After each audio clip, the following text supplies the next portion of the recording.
Buenos días a todos y nada, bueno, agradecer la organización como siempre porque es un gusto poder compartir y compartirnos, ¿no?, esta serie de proyectos en las que estamos metidos todos. Nosotros vamos a hacer una presentación conjunta de un proyecto así, un poco, digamos, un proyecto de vida que estamos desarrollando ahora, pero desde cada una de nuestras puntos de vista o nuestras perspectivas, nuestras singularidades. Entonces voy a hacer una especie como de introducción que dé un poco de marco a lo que vamos a contar. Luego Fran va a seguir contando específicamente su forma, ¿no?, de allegarse a este proyecto, y luego voy a seguir yo ya para cerrar. Yo voy a, de hecho, leer porque es como un acercamiento un poco poético y pues oralmente no me sale. Fran vamos a hablar. La presentación la hemos llamado desde un lugar de las aguas fértiles, Corcubión, que es lo que se ve en la foto y es donde vivimos, en la tierra de los montes sagrados de Mancos, que es un poco como se llama la comarca, la suma de poblaciones que hay allí, en la Costa da Morte. En nuestro caso, la llegada al agro no es un camino de vida y vuelta, como en el caso de aquellos que nacen, viven, marchan y acaban regresando. La nuestra es la de aquellos que nunca vivieron ni conocieron este lugar, que ahora, poco a poco, nos conforma.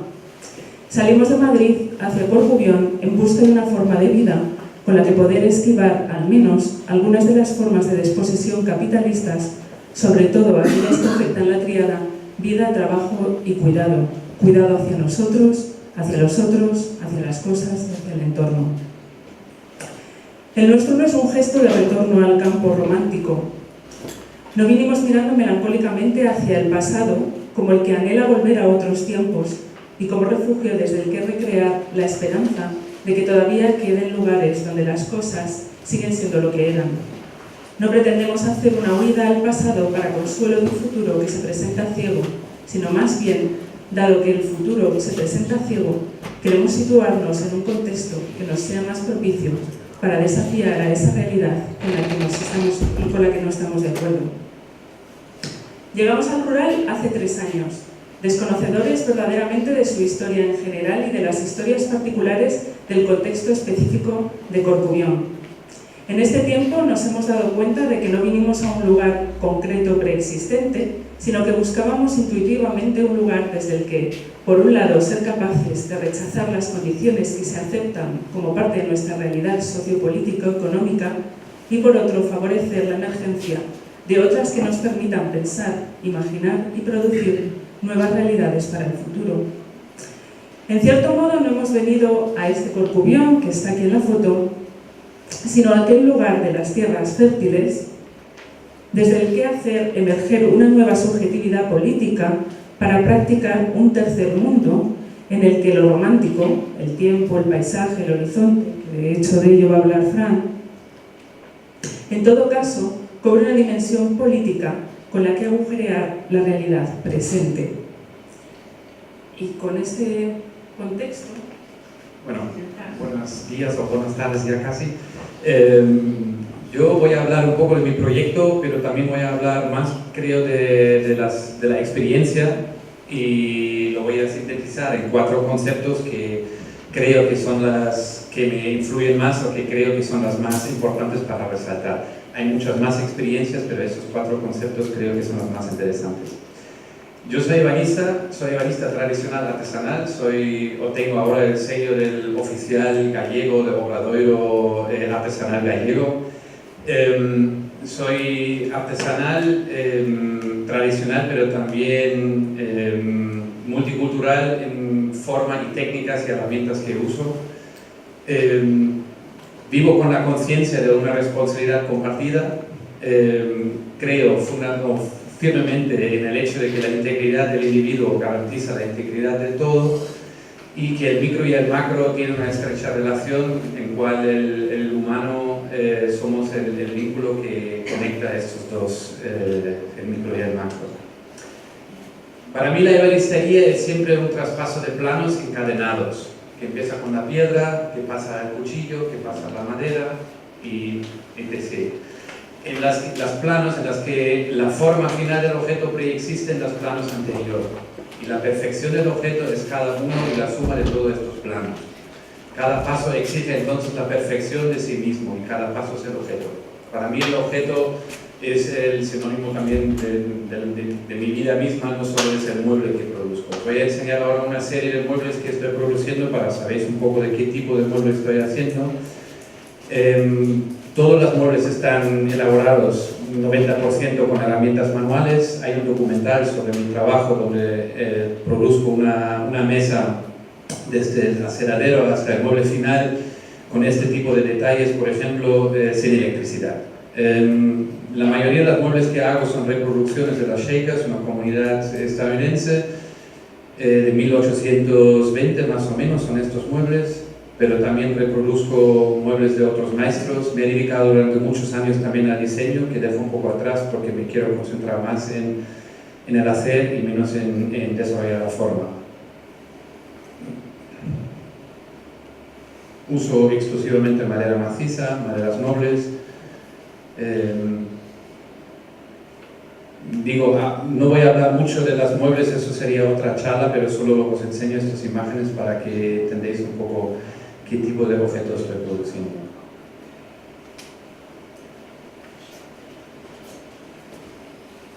Tengo influencias en la forma japonesa, por ejemplo, con este costurero, pero también objetos más contemporáneos.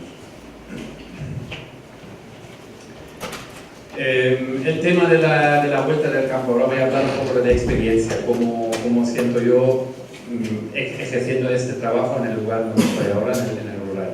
Yo he nacido aquí, que no es Corcubión, y ahora vivo aquí, que es Corcubión, pero tiene una distancia de 12.500 kilómetros. Yo nací en Sudáfrica y desde Sudáfrica hasta Corcubión he pasado viviendo, viajando, trabajando en muchas partes del planeta, en todos los continentes, menos en Australia. Y para mí no es una vuelta al campo, para mí Corcubión es un punto más en este mapa, y me encuentro en cada punto en que estoy, me encuentro con algunos elementos de puntos anteriores, pero lo digo de una forma muy distinta, ¿no? Porque el contexto sí es diferente. Los 4 conceptos de experiencia que tengo que quiero desarrollar muy poquito porque hay poco tiempo: el reencuentro con las esencias, el reencuentro con el horizonte, el reencuentro con lo humano y el reencuentro con la naturaleza. Primero, el reencuentro con la esencia es la reducción, o gracias a la reducción de la complejidad. Para mí es una cosa casi pragmático, casi un tema de infraestructura, como también se ve en la reducción de la escala. Creo que nadie nunca tiene duda dónde está el centro de un pueblo, pero en una ciudad, esto en la izquierda es el centro de una gran urbe. Pero cuando estás ahí, por ejemplo, en Madrid, ¿dónde está el centro? Estoy en Sol, estoy en el centro, estoy en Malasaña, estoy en el centro, da igual, ¿no? En el pueblo siempre uno sabe dónde está el centro y esto también ayuda a centrarse a sí mismo, en cierto modo, ¿no? Por otra parte, en la ciudad existe una contaminación visual y una falta de perspectiva, por tanto artilugio artificial que juega con, incluso apostamente, con las escalas que nos hace perder la perspectiva. Digo, en todos los sentidos. En el contexto rural, por ejemplo, de Galicia, para mí hay 3 colores que siempre veo: verde, gris y azul. El azul puede ser el cielo o el mar, las grises, las verdes es la tierra y el cielo, y el mar, que son todos estos colores que veo continuamente. Y la perspectiva sigue una lógica, tiene una secuencia lógica. Un vino, intuimos, es más lejos, es más pequeño, pero sabemos que no es desproporcionalizado o no tiene una desproporción como lo encontramos en la ciudad, donde realmente todo está fuera de proporción, gráficamente, socialmente, ambientalmente o económicamente. Hemos perdido un poco el norte de la ciudad, digamos, ¿no? En las proporciones. El reencuentro con el horizonte. Nuestros 5 sentidos, el ojo es el que tiene el mayor alcance. Podemos ver objetos que tienen una distancia de 2.537 millones de años de luz de distancia. Nuestro ojo es capaz de llegar a esta lejanía Sin embargo, en la ciudad nos conformamos con un horizonte que acaba en un agujero negro o tenemos que dirigir la mirada hacia arriba y vemos un pequeño huequecillo.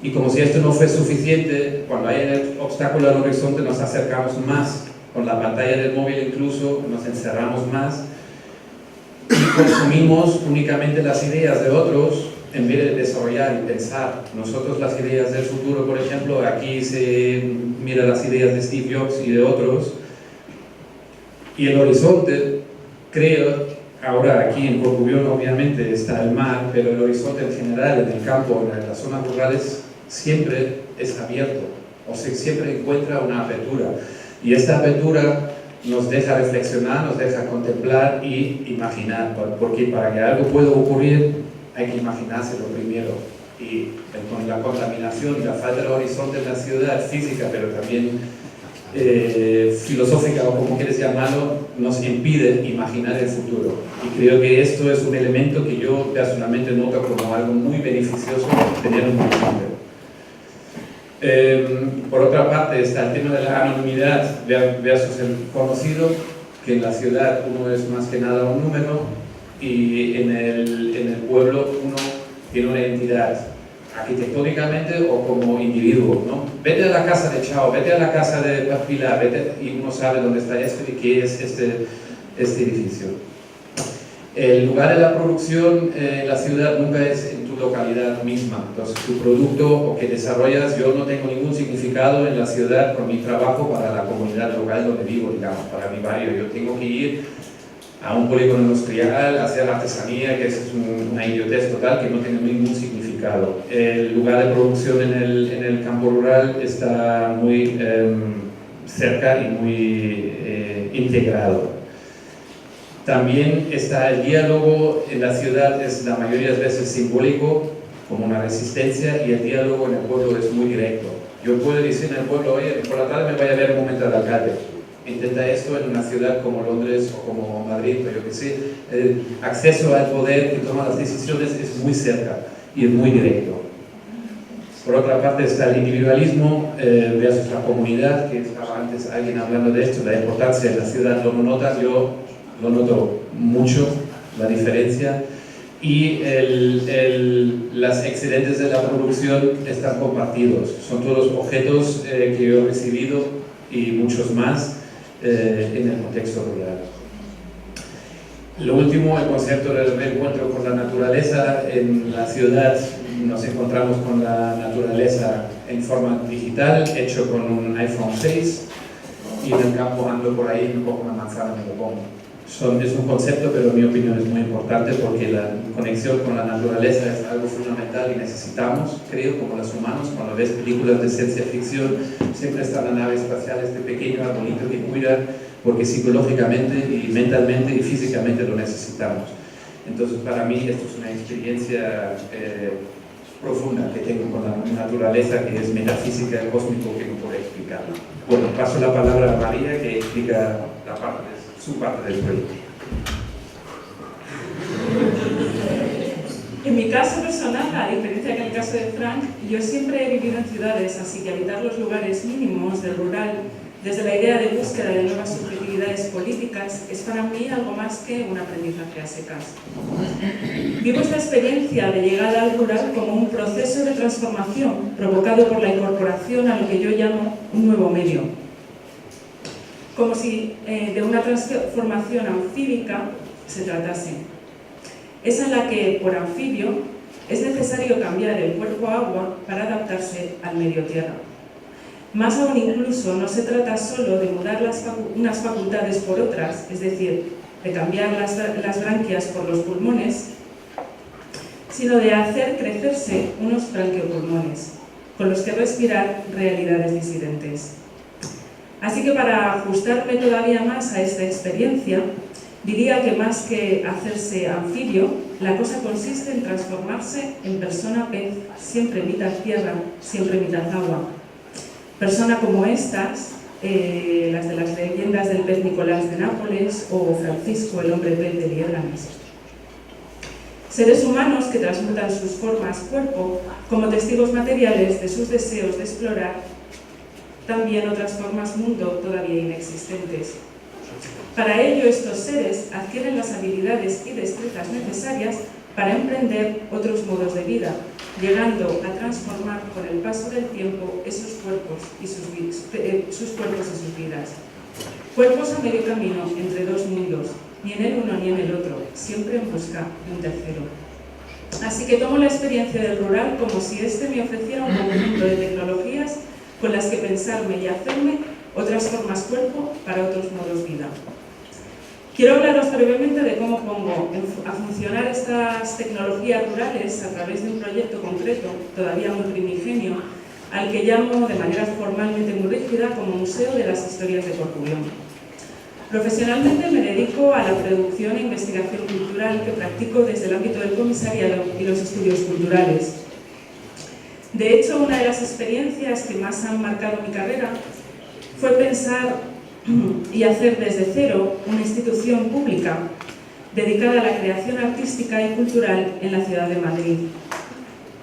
Al hacerlo fuimos muy críticos, aunque quizás entonces no éramos demasiado conscientes, con las categorías que han venido definiendo a lo largo de la historia los espacios culturales por antonomasia, es decir, el museo, especialmente el museo primeramente moderno y contemporáneo y luego neoliberal. Como no estamos en un foro especializado sobre cultura y crítica institucional, acotaré estas dos tipologías de museo de manera que nos sea útil para el relato, aunque de forma un poco simplificada. Siguiendo algunas ideas de Foucault, los museos que antecedieron al museo moderno en los siglos XVII y XVIII fueron instituciones singulares, expresión del gusto de cada quien. Posteriormente, el museo moderno estaría, sin embargo, caracterizado por una pretensión de acumularlo todo, de detener el tiempo de alguna manera, depositándolo al infinito en un espacio privilegiado, en el que construir el archivo general de una cultura. Su voluntad ha sido la de encerrar en un lugar todos los tiempos, todas las épocas, todas las formas y todos los gustos. Construir un espacio de todos los tiempos como si ese espacio pudiera estar él mismo definitivamente fuera de todo tiempo. Por otro lado, el investigador pontevedrés Germán Labrador describe en sus reflexiones el museo neoliberal como infraestructuras extractivistas y administradas en régimen de desposesión, generalmente financiadas con fondos europeos muchas veces opacos, espacios monumentalizados cuya gestión está desvinculada de los ciclos productivos, las formas y la naturaleza temporal sostenible de su comunidad.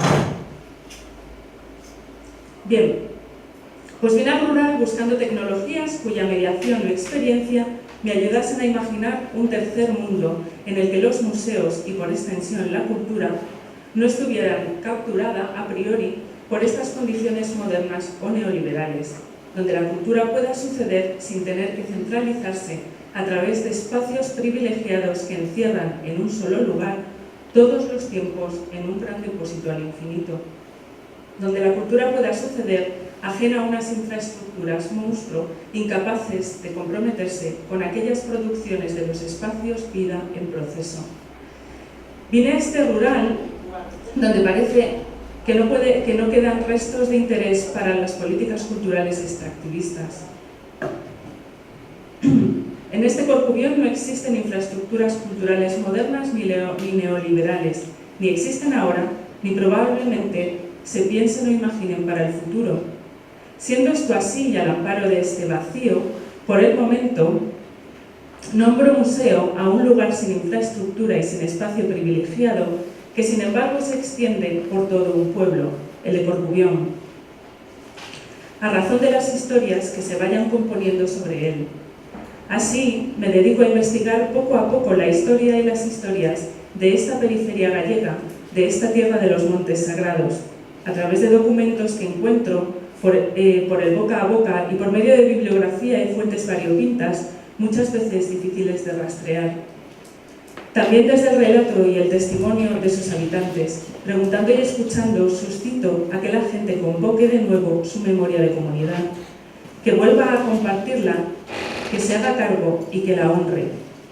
De tiempo en tiempo, compongo relatos sobre las historias de Corcubión y los pongo en circulación se las cuento a la gente pensando juntos por sus calles.